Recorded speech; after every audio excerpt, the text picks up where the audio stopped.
ये है वो बाबा खड़क सिंह जिसके खड़कने से खड़कती है खिड़कियां और खिड़कियों के खड़कने से खड़कता है खड़क सिंह। तारीख का अनपढ़ जज जस्टिस बाबा खड़क सिंह।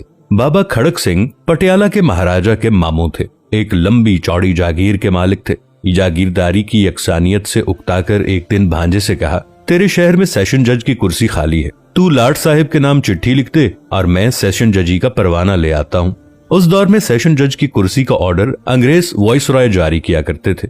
महाराजा से चिट्ठी लिखवाकर मोहर लगाकर मामू लाट साहिब के सामने हाजिर हो गए। वाइसरॉय ने पूछा, नाम? बोले खड़क सिंह। तालीम? बोले क्यों सरकार, मैं कोई स्कूल में बच्चे पढ़ाने का ऑर्डर लेकर आया हूँ। वाइसरॉय हंसते हुए बोला, सरदार जी कानून की तालीम का पूछा है। आखिर आपने अच्छे बुरों के दरमियान तमीज करनी है, अच्छों को छोड़ना है, बुरों को सजा देनी है। खड़क सिंह मूंछों को ताव देकर बोले, सरकार इतनी सी बात के लिए वजनी किताबों की क्या जरूरत है। ये काम मैं बरसों से पंचायत में करता आया हूँ और एक नजर में अच्छे बुरे की तमीज कर लेता हूँ। वाइसरॉय ने ये सोचकर कि अब कौन महाराजा और महाराजा के मामों से उलझे, जिसने सिफारिश की है वही इसे भुगते, उसने दरखास्त ली और हुक्मनामा जारी कर दिया। अब खड़क सिंह जस्टिस खड़क सिंह बनकर पटियाला तशरीफ ले आए। खुदा की कुदरत के पहला मुकदमा ही जस्टिस खड़क सिंह की अदालत में कत्ल का आ गया। एक तरफ 4 कातिल कटहरे में खड़े थे, दूसरी तरफ एक रोती धोती औरत सर का दुपट्टा गले में डाले खड़ी आंसू पोंछ रही थी। जस्टिस खड़क सिंह ने कुर्सी पर बैठने से पहले दोनों तरफ खड़े लोगों को अच्छी तरह से देख लिया। इतने में पुलिस ऑफिसर आगे बढ़ा। जस्टिस खड़क सिंह के सामने कुछ कागजात रखे और कहने लगा, माय लॉर्ड, ये औरत क्रांतिकोर है और इसका कहना है कि इन चारों ने मिलकर इसकी आंखों के सामने इसके खामिद का खून किया है। क्यों माई? जस्टिस खड़क सिंह ने पुलिस ऑफिसर की बात पूरी भी न सुनी और औरत से पूछने लगा कि कैसे मारा था। औरत बोली कि सरकार, जो दाएं तरफ खड़ा है इसके हाथ में बर्छा था, दरमियान वाला कस्सी लेकर आया था और बाकी दोनों के हाथों में लाठियां थी। ये चारों कमाद के ओट से अचानक निकले और मारामारी शुरू कर दी और इन जालिमों ने मेरे सर के ताज को जान से मार दिया। जस्टिस खड़क सिंह ने मूंछों को ताव देकर गुस्से से चारों मुलजिमों को देखा और कहा, क्यों भाई, तुमने बंदा मार दिया? ना जी ना, मेरे हाथ में बेलचा था न कई, एक मुलजिम ने कहा।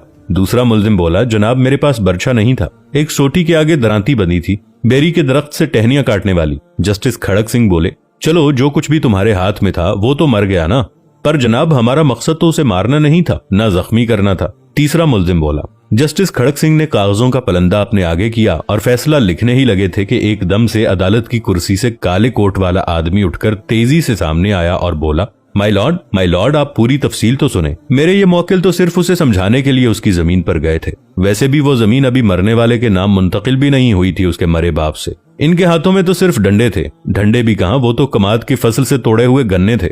एक मिनट। जस्टिस खड़क सिंह ने काले कोट वाले को रोका और पुलिस अफसर को बुलाकर पूछा, ये काले कोट वाला कौन है? सरकार, ये वकील है, मुल्जिमान का वकील सफाई, पुलिस ऑफिसर ने बताया। यानी ये भी इन्हीं का बंदा हुआ ना जो इनकी तरफ से बात करता है। खड़क सिंह ने वकील को हुक्म दिया कि उधर कटहरे में खड़े हो जाओ कातिलों के साथ। इतनी बात की और कागजों के पलंदे पर एक सतरी फैसला लिखकर दस्तखत कर दिए। जस्टिस खड़क सिंह ने फैसला लिखा था कि 4 कातिल और 5वां उनका वकील, पांचों को फांसी पर लटका दिया जाए। पटियाला में खलबली मच गई। ओए बचो, खड़क सिंह आ गया है जो कातिल के साथ वकील को भी फांसी दे देता है। कहते हैं कि जब तक खड़क सिंह सेशन जज रहे, पटियाला रियासत में कत्ल की बहुत कम वारदातें हुई।